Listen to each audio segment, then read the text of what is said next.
A very good morning to everyone. எல்லாரும் எப்படி இருக்கிறீங்க? இந்த புதிய நாளை கொடுத்ததுக்காக ஏசப்பாவுக்கு நம்ம நன்றி சொல்லுவோம். இன்னைக்கு படிக்க போகிற வேத வசனம் சங்கீதம் 16.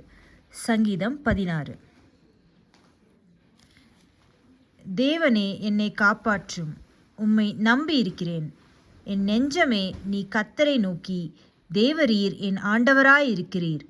என் செல்வம் உனக்கு வேண்டியதாயிராமல் பூமியில் உள்ள பரிசுத்தவான்களுக்கும் நான் என் முழு பிரியத்தையும் வைத்திருக்கிற மகாத்துமாக்களுக்கும் அது வேண்டியதாயிருக்கிறது என்று சொன்னாய்.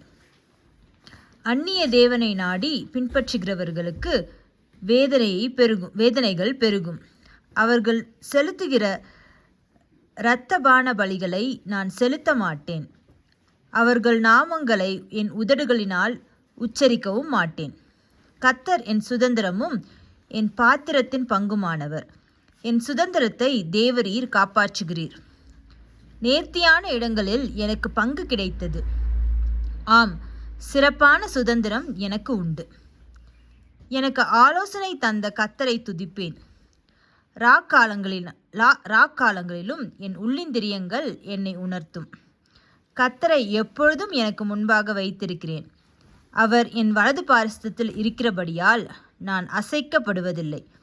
ஆகையால் என் இருதயம் பூரித்தது, என் மகிமை களி கூர்ந்தது. என் மாம்சமும் நம்பிக்கையோடே தங்கியிருக்கும். என் ஆத்துமாவை பாதாளத்தில் விடீர். உம்முடைய பரிசுத்தவானை அழிவை காண ஒட்டீர். ஜீவ மார்க்கத்தை எனக்கு தெரியப்படுத்துவீர். உம்முடைய சமூகத்தில் பரிபூர்ண ஆனந்தமும் உம்முடைய வலது பாரிசத்தில் நித்திய பேரின்பமும் உண்டு. சங்கீதம் 16. Have a good day. Thank you.